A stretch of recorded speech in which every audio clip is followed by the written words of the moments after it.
मैं हिमांशु और आप देख रहे हैं टारगेट विथ हिमांशु। 69,000 शिक्षक भर्ती से संबंधित सभी मामलों की सुनवाई 15 को एक साथ होने जा रही है और जो इन्फॉर्मेशन है जो अभी तक बहस हुई है उसके अकॉर्डिंग आप यही कह सकते हैं कि 67,000 चयनितों का भविष्य अब 15 जुलाई को होने वाली सुनवाई पर निर्भर करता है।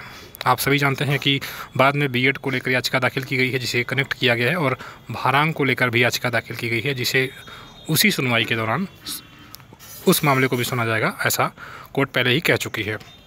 आपको जानकारी फ़िलहाल दे दें कि 15 को बीएड को लेकर कोई आदेश आने की संभावना नहीं है और ना ही भारांक को लेकर कोई आदेश आएगा। आप सभी जानते हैं कि अभी 1 दिन 2 दिन याचिका दाखिल किए हुआ और 2 ही दिन में न तो भारांक पर कोई जजमेंट आ सकता है और ना ही बीएड मुद्दे पर कोई जजमेंट आ सकता है, क्योंकि इसमें प्रॉपर गवर्नमेंट को आंसर देना पड़ेगा जिसमें टाइम लगेगा।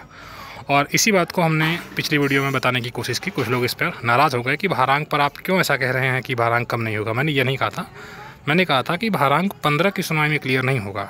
67,000 जो चयनित हैं, जो आप ही लोग नारा लगाकर चल रहे हो कि 67,000 चयनितों को अपनी नियुक्ति बचानी है। उस 67,000 में 8,000 वो शिक्षा मित्र भी हैं जो आपके साथ हैं, जिन्होंने आपके साथ आईए दाखिल किया है और जो ये कहने आ रहे हैं सुप्रीम कोर्ट में 60-65 के साथ नियुक्ति उन्हें दी जाए।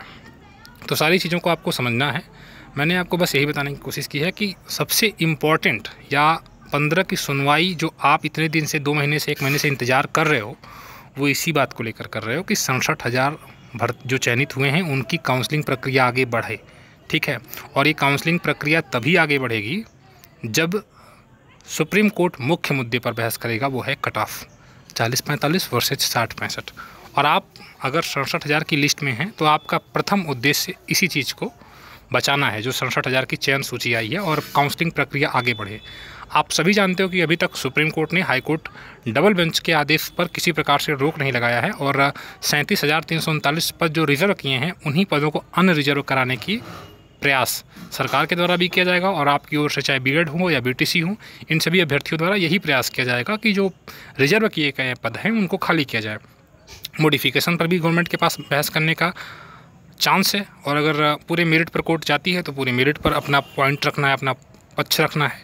इन सारी चीज़ों को समझते हुए यह तय है कि मुख्य मुद्दा हमारा 60-65 वर्सेज 40-45 है। अगर भारांक है तो वो 15 के बाद 15 को अगर आपको छूट नहीं मिलती है, 15 को गवर्नमेंट को मतलब राहत नहीं मिलती है, तो फिर आपके पास लड़ने के लिए बहुत टाइम रहेगा। हम लड़ते रहिएगा, लेकिन आपको अगर अपनी नियुक्ति बचानी है, आपको सोचना है कि 67,000 चयनित जल्द से जल्द नियुक्ति पाएँ, तो आपके पास सिर्फ एक मुद्दा है और इसी मुद्दे की मैंने बात की है, वो कट ऑफ। इसलिए बातों को समझिए, आप नेगेटिव मत हो जाया करिए।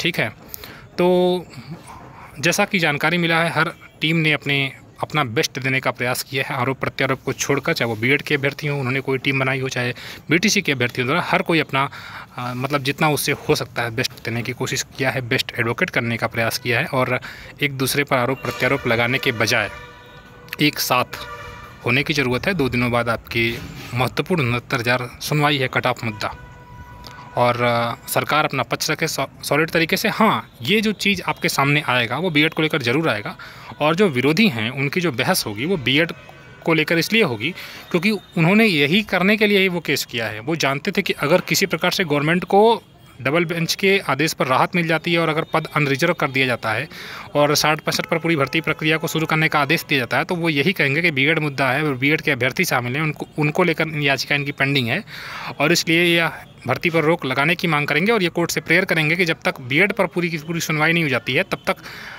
सरकार को राहत न दिया जाए। इसीलिए मैंने आपको कहा कि सरकार या फिर बीएड या बीटीसी के अभ्यर्थी जिनकी ओर से एडवोकेट अपीयर हो रहे हैं, गवर्नमेंट कोर्ट को एग्री करना पड़ेगा और बीएड को लेकर जो संशोधन किए गए हैं 25वां संशोधन तक, जो कि डबल बेंच ने क्लियर कर दिया है मैटर, उन सारी चीज़ों से कोर्ट को एग्री कराना होगा। और अगर आप ये कर ले जाते हैं तो फिर आप बिल्कुल निश्चिंत रहिए, आपकी सारी समस्याएं खत्म हो जाएंगी। और अगर कोर्ट आपकी बातों को एक्सेप्ट करती है 25वां संशोधन तक जो डबल बेंच ने माना है सही, अगर उसी बात को सुप्रीम कोर्ट सही मान लेती है तो फिर आपकी सारी समस्याएं खत्म हो जाएंगी। बीएड मुद्दा भी खत्म हो जाएगा और कट ऑफ मुद्दा भी खत्म हो जाएगा और कुछ दिनों के बाद आपकी काउंसलिंग प्रक्रिया शुरू हो जाएगी। बाकी अगर केस 15 को क्लियर नहीं होता है तो फिर भारांक पर लड़ते रहिए। मिलते हैं फिर। Thank you.